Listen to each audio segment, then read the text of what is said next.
Okay, just a quick little instructional video on using my Nox. A lot of people tend to snap the coils on these things. I mean, I've been swinging this just over a year now. Not had any issues so far, but I think a lot of people tend to do everything up too tight. So let's just have a look and see how we do things. Okay, so first off is my coil.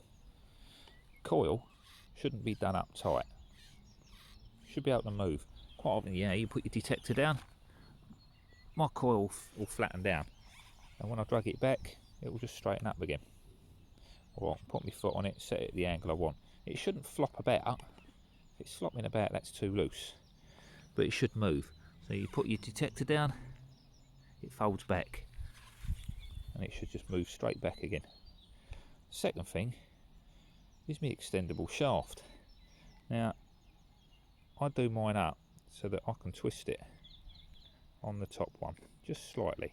It's gripping, so it ain't flopping about, it ain't moving, but I can move it.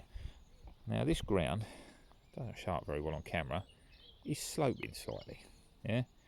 So let's say it was sloping more than that. If I'm detecting my coils flat, I've got to turn the detector to keep it parallel with the ground, yeah. So with my loose shaft on there, I'll just turn the coil slightly. Now I can hold my detector square still in my hand, so I'm not twisting my wrist over. I can keep the detector square and the coil stays flat to the ground.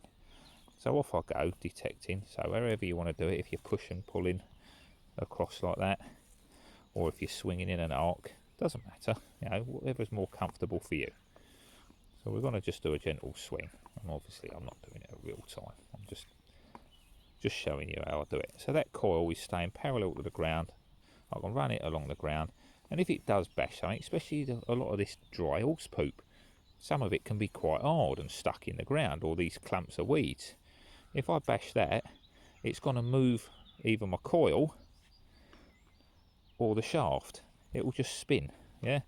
So all I do is, oh look, my coil's twisted around too much, just turn it back again. I can literally do it like that. Now when I turn around, so I'm going up the hill now. Now I'm pointing the other direction.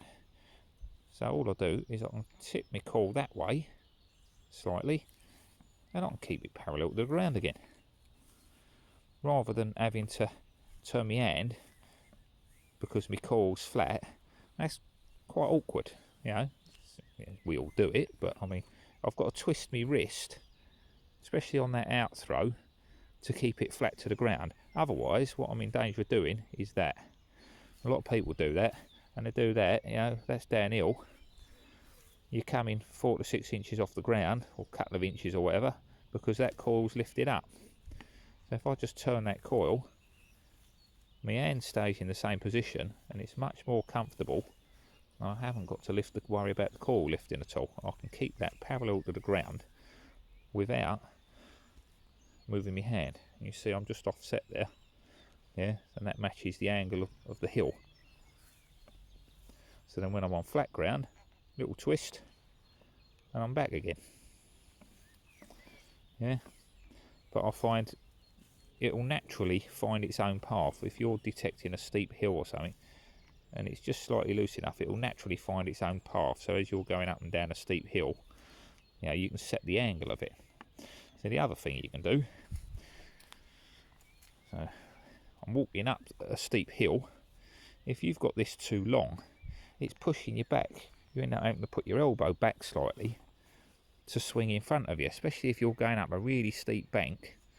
So all you can do then, assuming you've got adjustable shaft, is if you're going up the hill, change the angle of the coil, yeah, to suit the hill, shorten the shaft slightly, yeah, and you can swing that a lot easier if you just shorten the shaft and change the angle of your coil.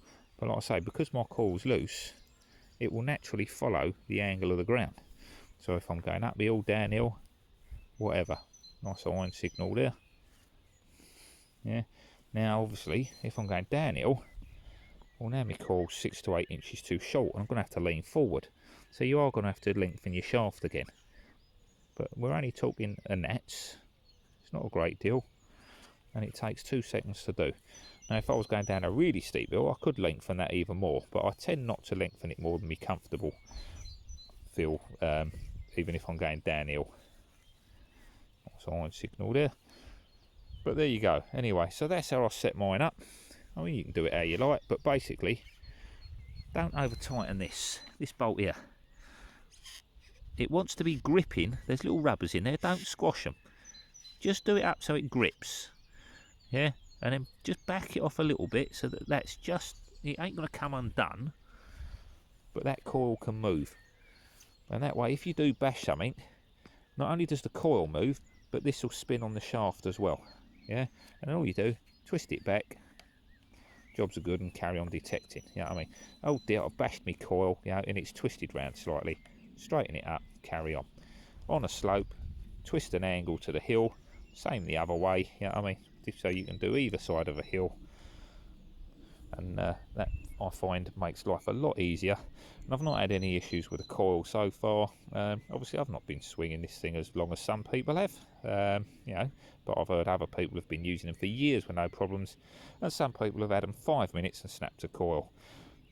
So yeah, don't over tighten that. Don't over tighten these clamps on your shaft. It wants to be just gripping, but just be able to move it. Leave the bottom one tight. You don't want it all flopping about. So I tend to leave the bottom one slightly tighter. Don't over tighten them. But yeah, it should be gripping and tight. This top one, you should just be able to move it.